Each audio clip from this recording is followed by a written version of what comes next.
Very good morning class. हम लोग आज जो पढ़ने जा रहे हैं वो काफ़ी इंपॉर्टेंट पॉइंट ऑफ व्यू पे हम लोग बात करेंगे and that is the relation between the tetrahedral radius of void and radius of sphere. And again we are going to discuss the relation between small r and capital R. But here is the small r is the radius of tetrahedral void and what is the capital R? Radius of sphere. तो हम लोग क्या करते हैं, देखते हैं tetrahedral void को खोजते हैं। हमने एक यूनिट सेल जैसा कुछ बना रखा है। लुक एट दिस, आप इसको ध्यान से देखिए। कुछ यूनिट सेल जैसा आपको दिख रहा होगा। इस यूनिट सेल में कुछ खास पॉइंट को आप ध्यान से देखिएगा, सारे पॉइंट को नहीं, कुछ खास पॉइंट को आपको ध्यान से देखने की क्या है ज़रूरत है। वो खास पॉइंट क्या है? वो खास पॉइंट है आपका पॉइंट नंबर ए। इस पॉइंट को हम लोग क्या कहते हैं? पॉइंट ए कहते हैं। ये वाला जो पॉइंट है इसको ऐसे मिला दो। ये वाला जो पॉइंट है इस पॉइंट को हम लोग कहते हैं पॉइंट बी। तो आप इस पॉइंट बी को देख लीजिए। आप देख रहे होंगे कौन सा और पॉइंट? ये पॉइंट देख रहे होंगे, इसको हम कहते हैं पॉइंट सी। यहाँ आप एक पार्टिकल रखिए, यहाँ एक पार्टिकल रखिए, इसको हम लोग कहते हैं डी। और आप यहाँ एक कॉर्नर पे पार्टिकल रखिए और जिसको हम लोग ई कह सकते हैं, इसको ई कह सकते हैं, वी कैन से ई। अब अगर हमने इस तरह से पार्टिकल को अरेंज करना कि एक particle A, particle B, particle D और पार्टिकल ई, ये चार पार्टिकल के बीच में जो आप ग्रीन कलर से देख रहे होंगे, this and this is called tetrahedral void. और इस टेट्राहेड्रल वॉइड में आपके एक ने स्फेरिकल पार्टिकल को कुछ इस मैनर में आपने क्या करके रखा है? अरेंज कर रखा है। अब हमको कुछ बातें पता होनी चाहिए। हमको पता होना चाहिए कि एज लेंथ जो बहुत पहले से आप फाइंड करते आ रहे, एज लेंथ हम स्मॉल ए ही रखते हैं। और क्या हम पता करते हैं? हमको पता है कि radius of void that is the tetrahedral void small R. और हमको पता है कि रेडियस ऑफ स्फीयर भी हमको पता है and that is the capital R. इतनी इन्फॉर्मेशन हमको पता है। अब अगर आप ध्यान से देखोगे तो आपको एक यहाँ ट्रायंगल दिख रहा होगा, ये आप लाइन इससे मिला, this diagonal can meet together. हम ये पार्टिकल दूर दूर तो लग रहे हैं लेकिन ये पार्टिकल पास पास ही हैं बेटा। और अगर मुझको देखना है, अगर हमको पता करना है कि ए बी इक्वल टू क्या होगा, तो आप कहोगे sir R plus R equal to 2r। इसमें कौन सी बहुत बड़ी बात है? ए बी का लेंथ तो हमको पता है 2r है ना। ए सी के बारे में this is the edge length, तो ए सी इक्वल टू हमको पता है स्मॉल ए। बी सी की भी एज लेंथ है, बी सी इक्वल टू हमको पता है स्मॉल ए। बट अगर हमको पाइथागोरस थ्योरम से इस ए बी के बारे में पता लगाना है using Pythagoras theorem by using this length and this length, तो हम बड़े आसानी से, क्योंकि ये तो एज लेंथ है नहीं, ये आपका है क्या? This is the face diagonal. इस फेस डायगोनल की अगर हम लेंथ फाइंड करते हैं तो हम कैसे फाइंड करेंगे? देख लीजिए। हमको पता है कि A B square equal to this A C square plus B C square. ये सारी बातें हम आपको पता है, पाइथागोरस थ्योरम हम लोग यूज़ करते हैं। तो ए बी स्क्वायर कर लो भैया, A B square. A C square क्या है? ए का स्क्वायर प्लस ए का स्क्वायर, आपको मिल जाएगा 2a स्क्वायर। तो A B square equal to हो गया 2a स्क्वायर। तो ए बी इक्वल टू क्या होने वाला है? ए बी होने वाला है a√2। A B equal to आने वाला है a√2। This is the face diagonal की लेंथ है a√2। और इस a√2 ए बी की वैल्यू हम 2r जानते हैं। तो हम, क्योंकि सारी वैल्यू हमको कैपिटल आर स्मॉल आर के फॉर्म में लाना है, तो हमको यहाँ 2r को यहाँ रखना पड़ेगा। तो हमारा आ जाएगा 2r इक्वल टू a√2, जहाँ r इक्वल टू हो जाएगा a√2/2। अगर हमको यहाँ से 2 हटाना है तो हमको क्या करना पड़ेगा? ऊपर नीचे एक जैसी वैल्यू से हम मल्टीप्लाई कर देंगे। √2 से डिवाइड कर देंगे, √2 से मल्टीप्लाई कर देंगे। डिवाइड मल्टीप्लाई भी सेम नंबर, तो वैल्यू में कोई चेंज नहीं आता है। तो कैपिटल R इक्वल टू क्या हो जाएगा? √2 इंटू √2 2a हो जाएगा, यहाँ हो जाएगा 2√2।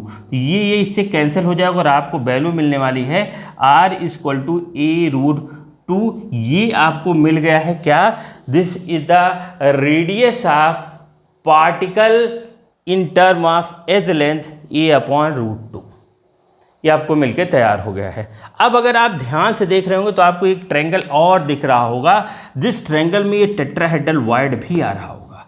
ये ट्रायंगल कैसे दिख रहा है देख लीजिए, इस लाइन को मैं इस तरह से मिलाता हूँ और इस ट्रायंगल को आप ध्यान से देखिए, this is the triangle of A B D, this is triangle of A B D. आपको दिख रहा है कि नहीं दिख रहा है ये ट्रायंगल, जिसमें हमको ये पता है कि इसका लेंथ ए है, हमने ए बी का लेंथ फाइंड कर लिया। ए बी का लेंथ कितना है भाई, what is the length of A B, A B equal to a√2 in term of edge length a√2। अगर हमको इस ए डी का लेंथ फाइंड करना हो तो कैसे फाइंड करेंगे, सबसे पहले ए डी को हम अरेंज करके दिखा देते हैं आपको। ये पॉइंट ए का पार्टिकल है और ये आपका डी का पार्टिकल है, और इसके बीच में आप एक छोटू सा वाइड बना दीजिए लाइक दिस। सब एक दूसरे को टच किए हुए हैं, हमने टच नहीं कराया, करा देते हैं, नहीं तो कहोगे सर ऐसे कैसे हो सकता है, सब लोग एक दूसरे को टच कर रहे हैं। या आप छोटा सा ग्रीन कलर वाला जो देख रहे होंगे, and that is the tetrahedral void. अगर हम कहते हैं ये पॉइंट आपका ए है और ये पॉइंट आपका डी है, तो आप देखिए यहाँ से कैपिटल आर, इसकी यहाँ पॉइंट तक स्मॉल आर, ये स्मॉल आर, ये कैपिटल आर। तो अगर हम ए डी की बात करेंगे तो ए डी इक्वल टू हो जाएगा 2 capital R plus small R. ये हमको वैल्यू पता है, ये वैल्यू हमको अच्छी तरह से क्या है पता है, और हमको radius of particle in term of edge length हमको पता है a/√2। अब अगर हमको ए डी को भी उसी फॉर्म में फाइंड करना है तो we again using Pythagoras theorem. तो अगर हम लोग फिर से पाइथागोरस थ्योरम यूज़ करते हैं तो देखिए क्या होगा, पर फिर से यूज़ करेंगे तो क्या हो जाएगा, a D square equal to आपका क्या होने वाला है, a B square plus b d square.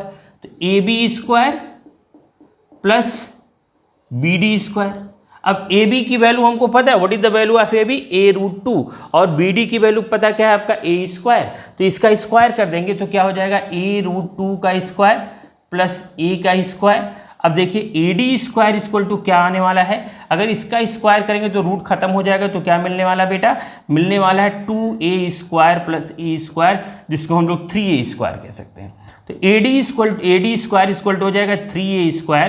तो ए डी इक्वल टू क्या होने वाला है, ए डी इक्वल टू होने वाला है a√3। A D equal to जो वैल्यू आएगी वो क्या आएगी, a√3। एक सेकंड में आप इसको नोट करिए, मैं फिर से आगे आपको एक्सप्लेन करता हूं। तो देखिए हम लोग कहाँ तक पहुँचे, हमको पता लगा है ए डी इक्वल टू a√3, और ए डी को अगर हम कैपिटल आर स्मॉल आर के टर्म में देखेंगे, क्योंकि इसी टर्म में लाना है अल्टीमेटली, तो कैपिटल आर स्मॉल आर के टर्म में देखेंगे तो क्या हो जाएगा, 2r प्लस आर। 2 को हमने बाहर रखा है ना, फिर ब्रैकेट में capital R plus small R. This is the length of point A to point D. In between the point A to point D आपका एक टेट्राहेड्रल वाइड भी आ रहा है। तो हम इस बात को क्या करेंगे, एक दूसरे को इक्वल करेंगे तो क्या आएगा, देखिए 2 capital R plus small R equal to a√3।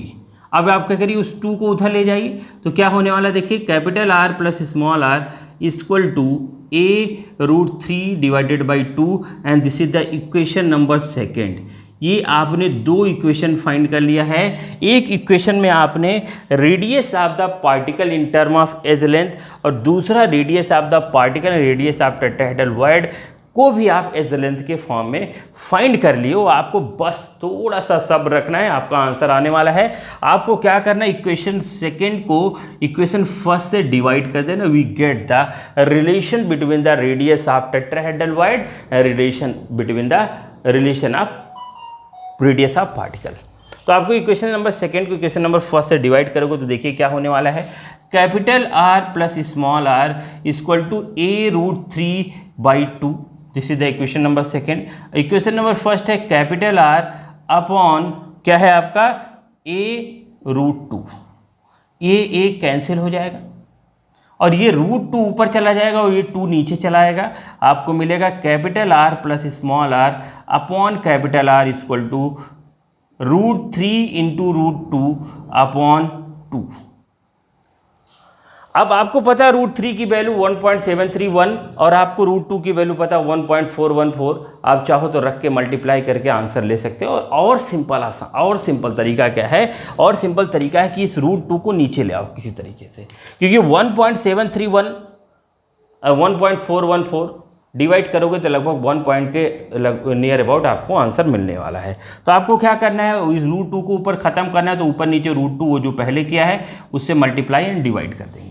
इसका इसमें मल्टीप्लाई करेंगे तो √2 आपका 2 हो जाएगा, यहाँ नीचे हो जाएगा 2√2। तो we get capital R plus small r upon capital R equal to क्या हो जाने वाला है 2√3 अपॉन 2√2। अब ये 2 क्या हो जाएंगे भाई, कैंसिल हो जाएंगे। अगर ये 2 कैंसिल हो जाएंगे तो मैं यहाँ अब बाकी सारी बातें यहाँ लिख रहा हूँ, इसको मिटा दे रहा हूँ, यहाँ लिख रहा हूँ। आप देखेंगे रिलेशन बड़े आसान तरीके से हमको मिलने वाला है, relation between the tetrahedral radius of word and radius of sphere. It's very very easy and simple. आपको मिल गया है यहाँ से, क्या मिला है, यहाँ मिला है capital R plus small r upon capital R equal to √3 upon √2 and we know that the value of √3 1.731 and value of √2 is 1.414। रखते हैं सारी value. Capital R plus small r upon capital R equal to 1.731 upon 1.414। अब इसको जब हम इससे इसको divide करेंगे तो पता ही ये वाली वैल्यू छोटी है, ये वाली वैल्यू कम बड़ी है, तो 1 के अप्रॉक्स में आंसर क्या आने वाला है, capital R plus small r upon capital R equal to 1.225। We get the answer 1.225। आप कैलकुलेट करके देख सकते हो, हमने कैलकुलेट बहुत बार किया है, तो 1.225 आएगा। अब क्या करेंगे, क्रॉस मल्टीप्लाई कर देंगे। अब देख लो बढ़िया से भैया, इसमें स्मॉल a गायब हो गया है। अब हमको रिलेशन दिख रहा है आपको। चाहो तो किसी टेक्स्ट बुक में यही कहानी ख़त्म कर देते हैं, बट हमको और करेक्ट और सिंप्लीफाई करके देखना है। तो और सिंप्लीफाई करना है तो इस कैपिटल R को उधर ले जाओ, तो क्या होने वाला है, capital R plus small r equal to 1.225 capital R। और ये ज़िंदगी का रूल है, एक जैसे लोग एक साथ जाते हैं, तो इधर कैपिटल R है तो इस कैपिटल R को उधर ले जाओ तो माइनस में हो जाएगा। तो small r equal to 1.225 capital R minus capital R। Capital R common हो जाएगा इसमें से, तो small r equal to capital R common हो गया 1.225 माइनस 1। और अगर -1 करते हो तो आपको वैल्यू मिलने वाली है small r equal to 0.225 capital R। ये रिलेशन है, this is the exact relation between the radius of tetrahedral void and radius of sphere and we get the answer. क्या आंसर हमको मिला है, small r equal to 0.225 capital R। और अगर हम इसका रेशियो फाइंड करते हैं, small r upon capital R equal to हो जाएगा 0.225। और अगर कोई कहता है कि भाई जो मेरा स्फीयर है, जो क्या कहते हैं वर्ड है, वो अगर कैटायन है तो कैटायन अपॉन एनायन का रेशियो भी अगर आप देखते हैं तो वी गेट 0.225। और ये वैल्यू हमेशा कांस्टेंट रहेगी अगर हमारा वर्ड टेट्राहेड्रल रहेगा तो होपफुल ये सारी की सारी कहानी समझ में आएगी। थोड़ा सा लेंदी है, लेक्चर को 1-2 बार आगे पीछे करके देखेंगे, सारी चीज़ें आपको समझ में आएंगी। तब तक के लिए थैंक यू वेरी मच।